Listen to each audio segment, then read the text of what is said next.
Bonjour, comment ça va? Oui, je vais extrêmement bien. Toi-même? D'accord, oui, ça va. Ah, ok, donc on va te laisser rapidement la parole en 5 minutes. D'accord, ok. Mhm. Moi, je salue tout le monde et bonjour à tout le monde. Aujourd'hui, moi, je vais me prononcer sur le cas Tchad. Parce que moi, j'ai l'impression que les gens sont en train de sous-estimer Tchad. J'ai l'impression que les gens sont en train de minimiser Tchad. Oui, on peut le minimiser, on peut le sous-estimer. Mais est-ce que vous vous rendez compte qu'on va à des élections en 2025? Est-ce que vous vous rendez compte qu'en Côte d'Ivoire, on ne vote pas, comme on appelle, parce que le président a bien travaillé?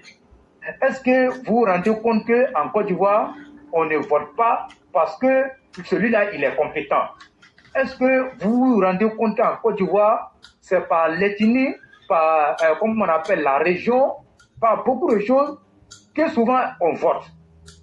Mais moi, je dis, un pays sérieux, on devrait dépasser ce stade-là. Mais malheureusement, nous avons encore des personnes. Parce que Éclaireur avait fait un test où il parlait du retour, comment on appelle, des territoires du désert. Si vous vous souvenez bien, regardez la nouvelle configuration de ce PDCI-là. Regardez la nouvelle configuration de ce PDCI-là. Vous allez vous rendre compte qu'on est en train de retourner à l'époque où ils ont divisé les Ivoiriens pour régner. Mais moi, je dis à la jeune génération, moi, mon problème, c'est la jeune génération. Sinon, les anciens, là, nous, on sait ce qui s'est passé dans ce pays-là. Et on sait à quoi s'en tenir. On sait qui peut faire quoi dans ce pays. Mais la nouvelle génération, je vais parler des nouveaux majeurs. Parce que c'est là le problème. Quand vous voyez Thiam aujourd'hui qui est dans la manipulation constante, et moi, je vois des gens qui disent que oui, non, il faut les laisser, et ça, de toute façon, il ne peut rien faire. Mais on a laissé le mensonge prospérer avec Laurent Gbagbo, avec Adikona Bédié. On a vu combien ça nous a coûté dans ce pays-là.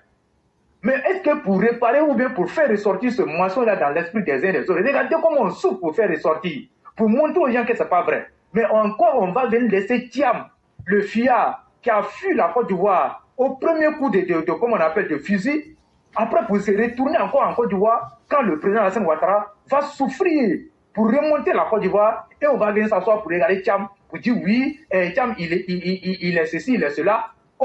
Il faut combattre Thiam jusqu'à dans son dernier retranchement, et lui dire qu'on n'a pas besoin d'un manipulateur à la tête de ce pays-là.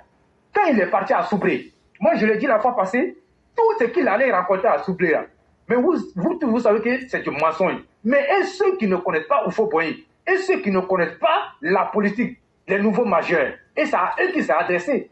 C'est-à-dire que comme ils ne connaissent pas son passé, ils ne connaissent pas, comment on appelle Oufo Boyi, ils ne connaissent pas Adikona Bédié. Donc du coup, tout ce que Thiam va dire là, ils vont prendre ça comme vérité. Quand il dit que Félix Oufo-Boigny vivait du bandit, mais on prend ça, on ironisait. Mais il a capté l'attention de ces personnes-là. Ce gros mensonge-là. Donc il nous appartient de déconstruire tout ce qu'il va entreprendre comme mensonge, comme ce qu'Éclaireur fait ici, comme ce que beaucoup de personnes de la classe font. Donc il ne faut pas attendre. Il ne faut pas attendre. Et quand vous regardez, aujourd'hui là, ils prennent le PDCI comme un instrument des paoulés. Moi, je vais être cru. Non, c'est ce qui est, c'est la vérité. Pour eux, là, le PDCI, c'est un instrument des paoulés. Mais quand vous écoutez le dernier discours comment on appelle, de ce vieux, comment on appelle, il s'appelle Compli. Écoutez son discours.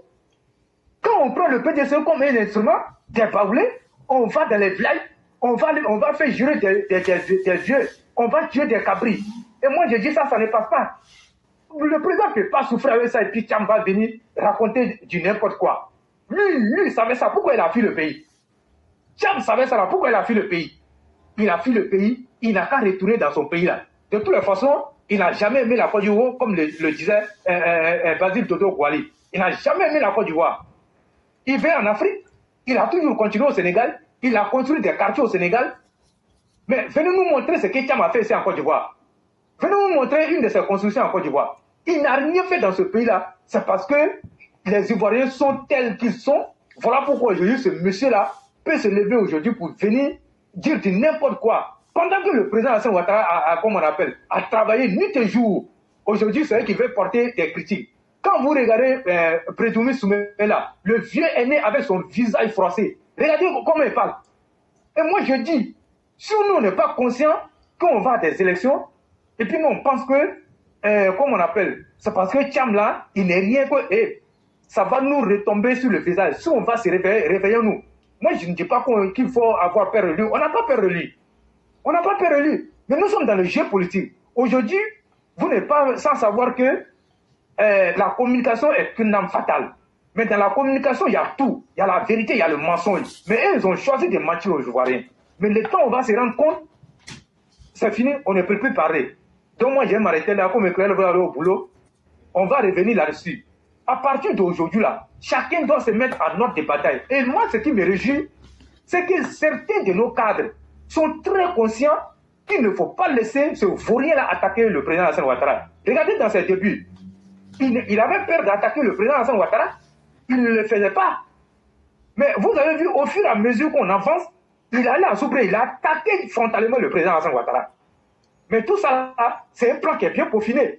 Donc, ne venez pas nous dire ici que Tcham n'est rien. Éclairez, je m'arrête là. Ceux qui nous disent ça là, ils ne connaissent pas la politique. Tcham, il faut quelque chose.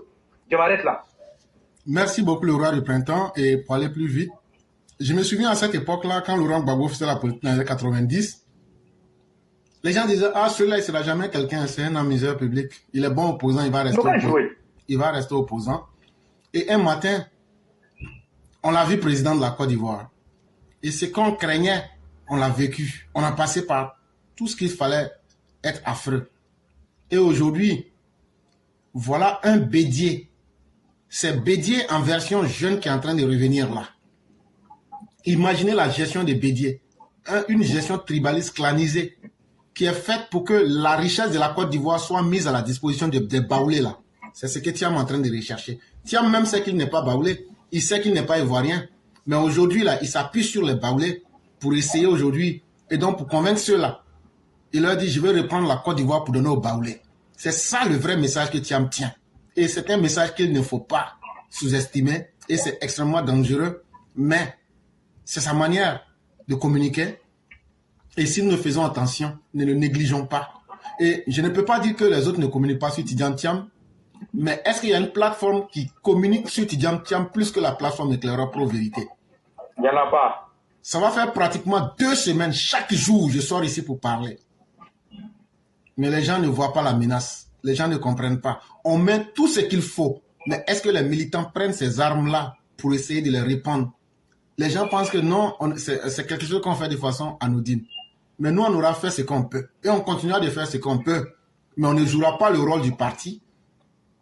Et on ne jouera pas le rôle du gouvernement. Encore moins, on ne jouera pas le rôle des militants à leur place. Et donc, le roi, merci beaucoup. On va vous laisser en 1 ou 2 minutes faire la conclusion. Je dis merci à tous ceux qui nous ont suivis. Et demain sera un autre jour. Merci beaucoup. Ok, merci à tout le monde. Et continuons, accentuons comment on appelle la communication. Parce qu'il ne faut pas qu'on s'asseye. Si on s'assoit, comme éclairé à la dernière là, on aura nos yeux que pour pleurer. Un adversaire, c'est un adversaire. Politique là, c'est ça. Il y a des quand tu viens en politique là, il faut avoir la carapace dure.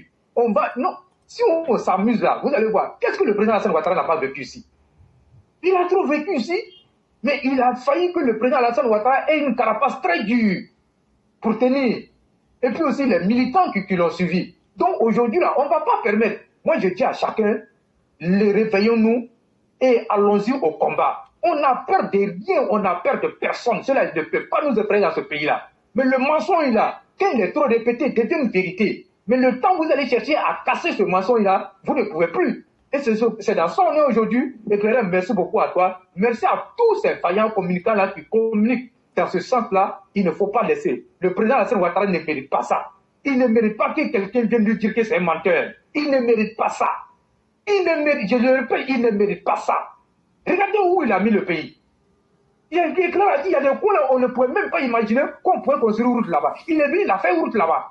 Il est venu, il a fait une université. Mais alors, ils n'ont pas de projet, on va les laisser mentir. Pourquoi on va les laisser mentir? Il ne faut pas les laisser mentir. Éclairé, bonne soirée à chacun. Merci. Bon vendredi à chacun. Merci. Et que la bonté divine demeure à chacun. Merci à toi-même, le roi du printemps. Excellente soirée à tous. Et demain sera un autre jour. Merci. Merci beaucoup.